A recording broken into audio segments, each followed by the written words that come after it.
Jusqu'à 9h, Good Morning Business. Comment se positionne-t-on sur le marché en cette fin d'année? C'est bien compliqué. Les marchés ont bien remonté en novembre. Là, ils sont un peu hésitants.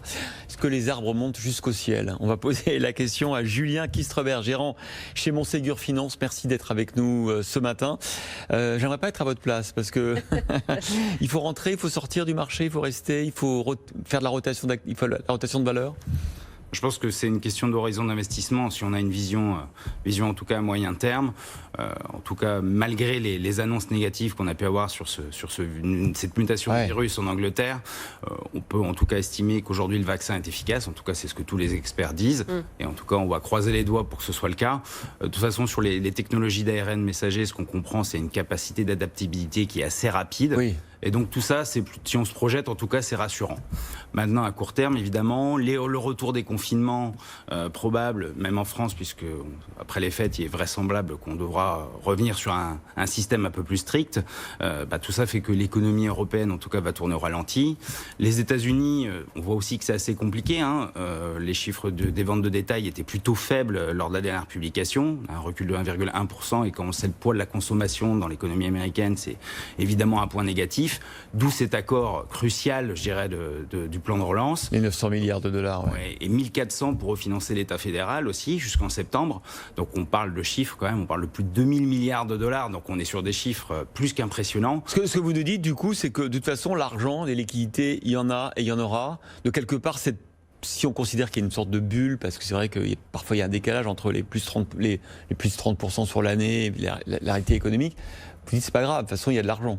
Oui, le sujet en fait, il est plus la sortie de crise finalement. Elle est pour quand cette sortie de crise? On l'attend pour quand? Deuxième semestre? Oui, tout à fait. Ce sera certainement autour du deuxième semestre quand on aura un taux de vaccination suffisant pour avoir une immunité collective.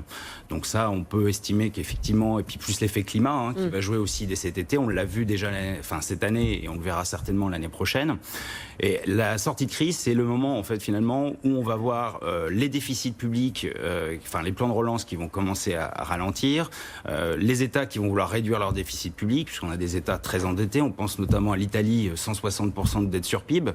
On se rappelle qu'à 120%, tout le monde s'en inquiétait. Ouais. Maintenant, on peut aller au niveau du Japon. On est à 240, 260% de dette sur PIB. Donc on a l'impression aujourd'hui, en tout cas, qu'il n'y a pas de limite. Donc pour revenir, sortie de crise, et là, les plans de soutien public ralentissent. Les banques centrales, peut-être un peu moins incommodantes, surtout si on a un petit retour de l'inflation. Je dirais ce qui est assez notable sur la rapidité de sortie de crise aussi, à avoir en tête, c'est que contrairement à 2008, on a plutôt eu un niveau d'actifs des particuliers qui a beaucoup augmenté pendant cette crise. Les gens ont beaucoup épargné. Beaucoup épargné, 200 milliards supplémentaires, on l'a vu. Exactement. Et donc le gros challenge aujourd'hui, c'est de savoir si cette épargne va être investie rapidement dans la consommation et donc derrière que les entreprises pourraient reprendre leurs investissements. Voilà. Maintenant, si on a une remontée des taux, notamment sur les valeurs de croissance qui ont eu le vent en poupe pendant cette période de confinement, puisque les moins touchés d'un point de vue économique, remonter des taux veut dire que certainement leurs valorisations vont devoir baisser en tout cas. Mais du coup, quand on est gestionnaire d'actifs comme vous chez Montségur Finance, on se dit là, on prend ses bénéfices quand même parce qu'on veut des résultats annuels plutôt très positifs, ou bien est-ce qu'au contraire on continue de rentrer sur le marché parce qu'il ne faut pas rater le prochain rallye? Je dirais qu'il y a deux choses. On prend des profits sur certains segments ou des zones qui nous semblent un petit peu plus compliquées. Ouais. Dernièrement, on a plutôt réinvesti sur la zone asiatique, Asie du Sud-Est, pour des raisons assez simples, peu touchées par la crise sanitaire, une croissance économique, on voit les chiffres en Chine qui sont encore assez impressionnants. Malgré la fragilité du système financier et bancaire en Chine, on voit que les Chinois commencent à faire le ménage auprès des établissements. Oui, mais on reste sur des taux de défaut qui restent tout à fait maîtrisables au niveau du gouvernement chinois. Et on n'a pas vu encore non plus le gouvernement chinois faire des plans de relance massifs. Donc à ce niveau-là, on a plutôt une zone de sécurité.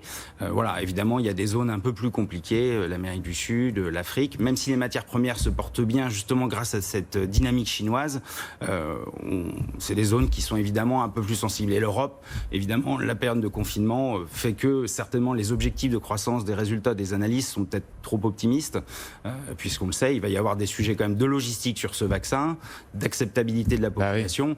Et donc l'immunité collective va certainement... Et de disponibilité du vaccin. Tout à fait, tout à fait. Donc tout ça fait que je dirais qu'il faut être vraiment très sélectif. Et évidemment la rotation sectorielle, essayer de jouer des cycliques. qui seront les premières bénéficiaires évidemment d'un retour à la normale. Maintenant, attention, certaines ont déjà beaucoup monté et ont déjà intégré beaucoup de choses. C'est vrai que c'est toujours perturbant quand on regarde le marché, qu'on entend des analystes vous dire mais arrêtez de regarder 2021, maintenant on regarde 2022, voire 2023. On sait que c'est jamais de très très bon signe. Mais je dirais que le facteur clé, c'est vraiment le public, puisque le sanitaire, c'est en cours de traitement, même si ça va prendre du temps. Et c'est vraiment le soutien des banques centrales et les déficits. Merci Julien Kistrebert, gérant chez Montségur Finance, d'avoir été avec nous ce matin dans la matinale.